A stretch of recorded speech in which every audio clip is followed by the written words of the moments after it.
Hi, I'm Erik Voss, and Spider-Man Into the Spider-Verse is a new trailer that takes us even deeper into the animated crossover movie following a whole bunch of spider people. Just in case the Venom movie leaves a bad taste in your mouth, here's a fistful of red and blue pills to wash it out. This trailer definitely makes me feel like I'm on some kind of wonderful drug, so let's run through all these shots frame by frame for the details, references, and Easter eggs that you might have missed. Spoiler warning in case any of my predictions are too right, and let's get started. My name is Peter Parker. I'm pretty sure you know the rest. I saved the city, fell in love, then I saved the city again and again and again.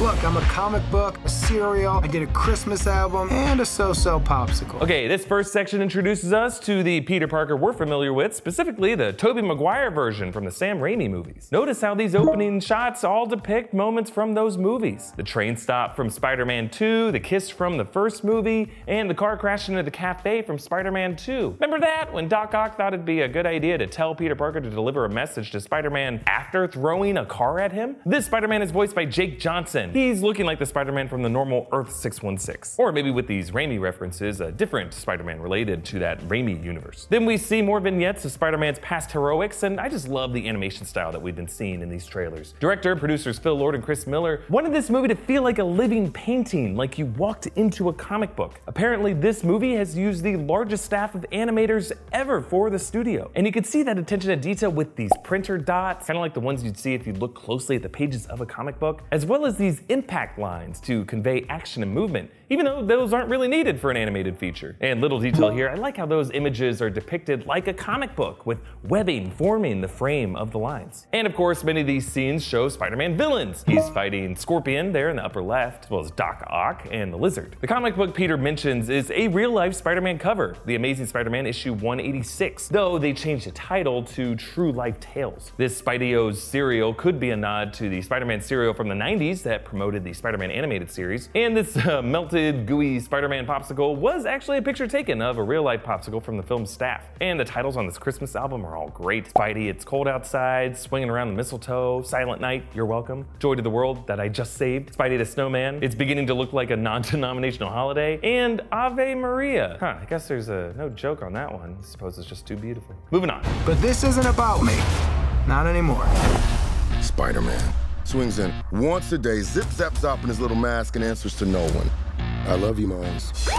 You gotta say I love you back. Dad, I love you. That's a copy. Okay, here the trailer shifts from Peter Parker's 616 Earth to Miles Morales' Earth 1610. And you can see how the Coca-Cola sign changes to Coca Soda and the NYPD changes to PDNY. The signs on the cabs change as well. Miles Morales is the Spider-Man of the Ultimate Comics. He actually takes over after Peter Parker dies. Miles is voiced by Shameik Moore. He goes to this school in Brooklyn, and if you look closely, you can see the word Brooklyn on his backpack. That's another detail specific to Miles Morales. Peter Parker is a kid from Queens. Miles Morales patrols the streets of Brooklyn. Let's move on.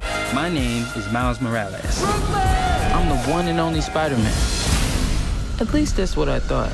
You ever hear of the Super Collider? You're gonna love this. Dimension opening now. You're like me. That's impossible. In this section, we see Marvel villain Wilson Fisk, aka Kingpin, voiced by Liev Schreiber, who's actually more giant-sized like he is in the comics. He appears to be operating some kind of super collider, probably modeled on the real-life Large Hadron Collider at CERN. Notice how the computer screens display AFHC probe. I'm guessing could be Alternate Future Hadron Collider, or Alternate Frontier Hadron Collider. This collider appears to be opening some kind of portal and causing different Spider-Man universes to collide. Notice how the particle beams take the form of these ink dots that make up all the other images, almost as if the collider's spilling the paint droplets of one comic book issue into another. Very cool detail. On to the next clip. All right, kid, listen up. This fry is your universe. It's soggy, it's weird, it's gross. And this delicious normal fry is my universe. So you want to learn to be Spider-Man? Can you teach me? Yes, I can. Here, Miles and Peter meet, and you can see one of those Red X alternate FedEx trucks parked outside. Peter explains the alternate dimensions by using French fries as an example, which is actually the same way that David Haller explained alternate realities in the Marvel FX show Legion. Every event, the things we do, there's like a million possible outcomes. Choices. Choices. And the theory is that each outcome actually happens. And look closely at that receipt. Prices are all insane. It's like $30,000 for some burgers and fries. Now, this could be a joke about how pricey food can sometimes be in New York, or maybe this universe takes place in a reality where the value of the dollar has depreciated. And we start to see Peter give Miles some web swinging lessons, except they don't really suit up fully. Notice how Peter wears sweatpants and Miles wears these Nike Air Jordan 1s. Moving on. Time to swing. Good, you're doing it. Double tap to release and whip it out again. Okay. Whip And release. You're a natural. Whip.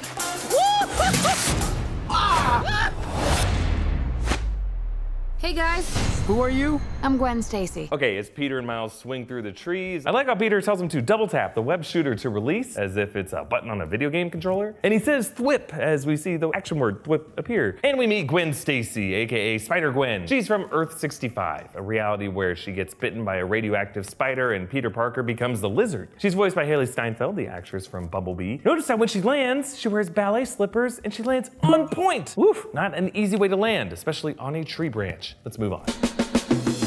I'm from another dimension. How many more spider people are there? Hey, fellas. Hello. This could literally not get any weirder. It can get weirder.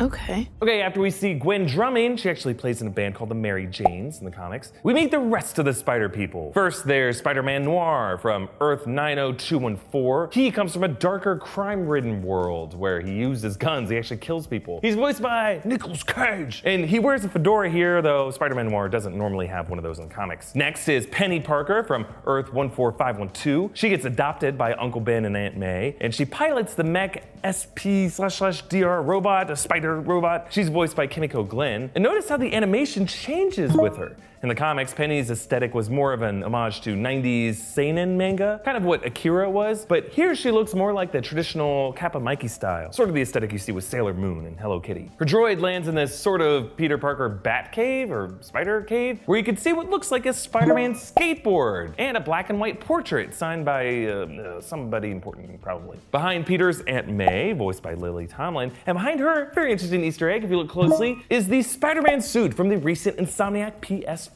game, the one with the white spider logo. Then they made my favorite, Spider-Ham from Earth 8311. He's Peter Parker, originally a spider bitten by a radioactive pig that turned him into a pig with the abilities of a spider. It's actually a running joke that he gets annoyed with people who call him Spider Pig, since he's not to be confused with the pig from the Simpsons movie. Spider Pig. Does whatever a spider pig does. And I love that his animation style is unique as well. Unlike the others, Spider-Ham appears to be designed in the style of Looney Tunes, kind of like a Porky Pig from Space Jam. And he is voiced by comedian John Mulaney. And some more details here before I move on. Peter Parker wears 2 different shoes because apparently he's a hobo. And in the background, pictures of various villains are webbed up. You can see Fisk and Tombstone, a few others. And the webs string them together, kind of like red yarn on a police investigation board. Let's keep going. We need to get back to our universes soon. Brooklyn is gonna collapse. My family lives in Brooklyn. Whoa. Miles, what's wrong? This was never your city. It's mine.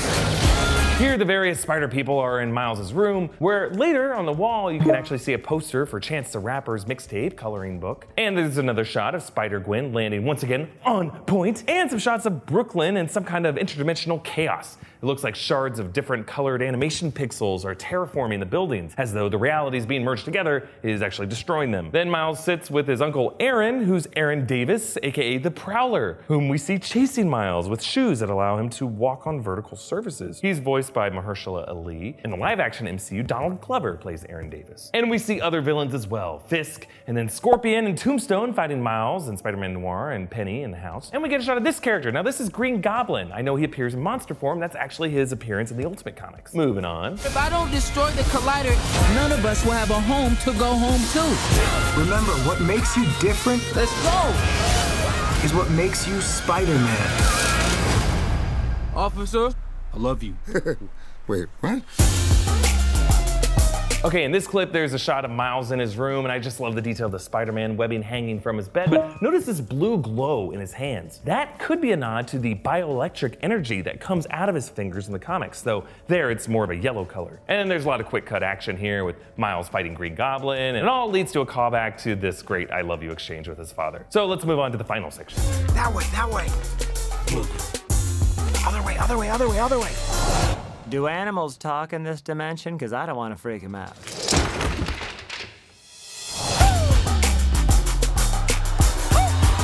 Okay, after the titles, we get this great gag with the 6 spider things clinging to the ceiling as Miles' schoolmate hangs out down below. Now, this could be Gonke Lee, who is basically turned into Ned Leeds for the Spider-Man Homecoming movie. Whoever this is, the comic book he's reading is an Imagine That series, which is a nod to the What If Marvel Comics series. Those were the ones that reimagine interesting hypothetical events and crossovers that otherwise wouldn't be possible. And check out the Spider-Ham here. Notice how, as he scrambles to stay with the group, his legs scurry around in that classic Looney Tunes scramble animation. And the final shot of the trailer is actually a bookend to the very first shot, with now Miles slapping his own brand on the same gargoyle statue that we saw Peter sit on earlier. And actually his final pose on this statue looks pretty familiar. It's similar, at least, to the Black Panther poster with T'Challa posing on his Wakanda Panther. Which of these alternate spider people and things are you most excited to see? Comment down below with your thoughts, and follow me on Twitter and Instagram at EA Voss. Subscribe to New Rockstars for all the deep dives into all the stuff you love, as long as it's not sports or The Bachelor, because, you know, we are not cool, and that's okay.